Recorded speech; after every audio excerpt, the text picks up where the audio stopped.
Now we got another candidate for you guys. Reverend William Moses Summerville is running in California's 42nd district. That one is a red district. Their incumbent is Ken Calvert, but Reverend Summerville is running against more of a corporate Democrat in the primary as well. Reverend, welcome. Thank you for having me, Cenk. I feel like it's a reunion of us of sorts that goes back to when I was a Bernie delegate in 2016 in Philadelphia, and we delegates rushed the media room, as you know and remember. So thank you for having me on. Yeah, no problem. I remember that fondly. I know the Democrats don't. Okay. Right. So great to see you again. All right, tell us about your race.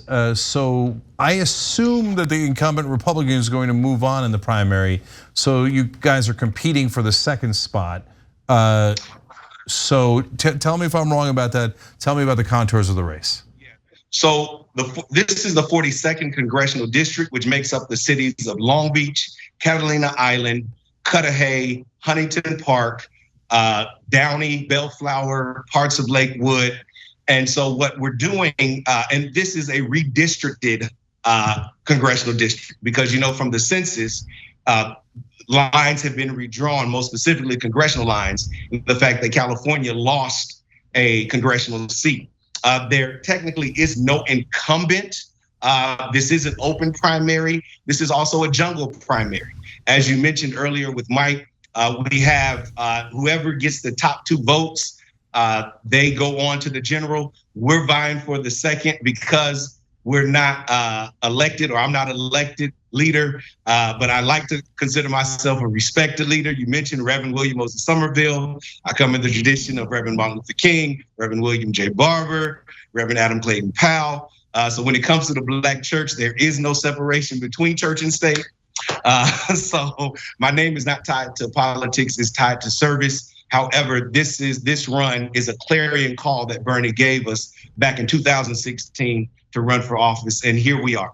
I'm offering up myself as another option, another way, and another opportunity to disrupt the status quo and serve the people, which is our campaign slogan, mantra, and message.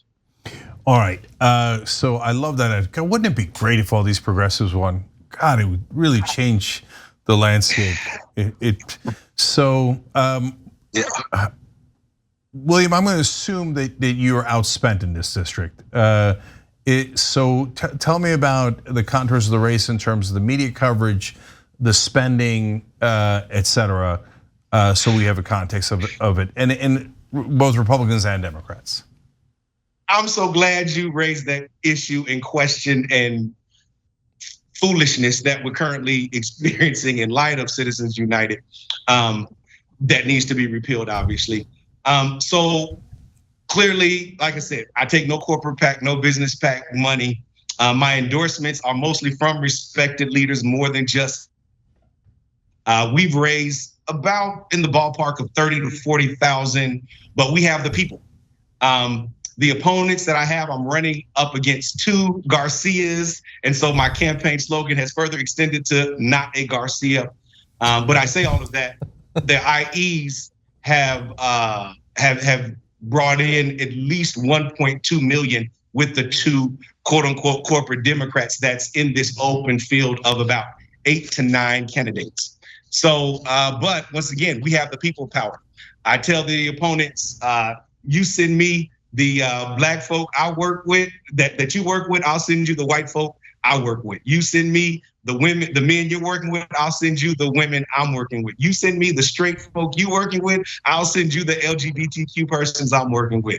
We are about coalitioning. We are about serving the people. As a campaign, we have provided 5,000 pounds of food as a part of our campaign efforts. We had an entrepreneurial business expo that raised 2 profound questions, which is how to get government funds to communities, most specifically Black communities, just as much as when is it ethical to unionize. We also were able to give out over 200 to 300 toys. And because we believe in Medicare for all so much, we had a single payer healthcare initiative in partnership with Hindus for America. Me being an ordained Baptist preacher, right? in partnership with Hindus for America, where we made available through LabCorp $600 worth of blood work to be done, or for one to get blood work done for only $25. So I'm not new to this. I'm very much true to this. My top 5 issues, obviously, are Medicare for all, climate justice, comprehensive reparations, voter rights protections, and also getting money out of politics. Clearly, the top 4 issues that I highlighted will really not get done effectively and robustly until we really get money out of politics. That's where it all begins. Reverend, I wanted to ask you a follow-up question about the money, because unfortunately we haven't yet achieved that 5th goal of getting money out of politics. So as you said, and as is gonna be the case with probably all the candidates we talk to today, the progressive is going to be outspent against the corporate Democrat. So with that said, how do you target the money that you do have? Has there been learning from other progressive candidates about how to make do with less resources? Obviously, the establishment Dems, they can do a pretty much all of the above strategy with what the funds that they have. But how do you make the tough decisions when there aren't as many resources? And that's why we were doing service. That's one. Okay, that's why we're doing service. We really have started this thing back in December of 2020, because I knew, like I said, we wouldn't have the big money. And we did it before the district was redistricting in order for us to get our name out there. The cards we have, 3x5 cards, somebody can send me one. I got my team here. All that to say, I'm live at the Long Beach Unified Lounge, where we're gonna clearly celebrate the election results, as well as it's my birthday today too. Happy birthday! So we've been, putting this out there. We're going to places people are not going. Catalina Island is in our congressional district. We're the only congressional candidate that went to Catalina Island. That's 4,000 votes on the table we're trying to pull. I go every night. I'm outside of Choose Fitness while people coming out, which is part of the Southeast LA neighboring cities, and folks coming out from working out, living in these various cities, getting great traction there. I'm here with you all. Once again, grassroots folks who are watching this, tell your friends from all the cities that I mentioned, you have 2 hours left to go to the polls right now.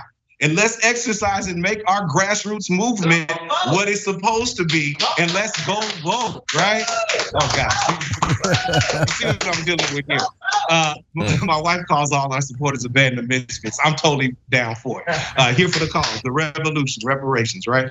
So that's, like I said, we have the momentum, we have the coalition. We're just getting our word out there and giving this our best shot.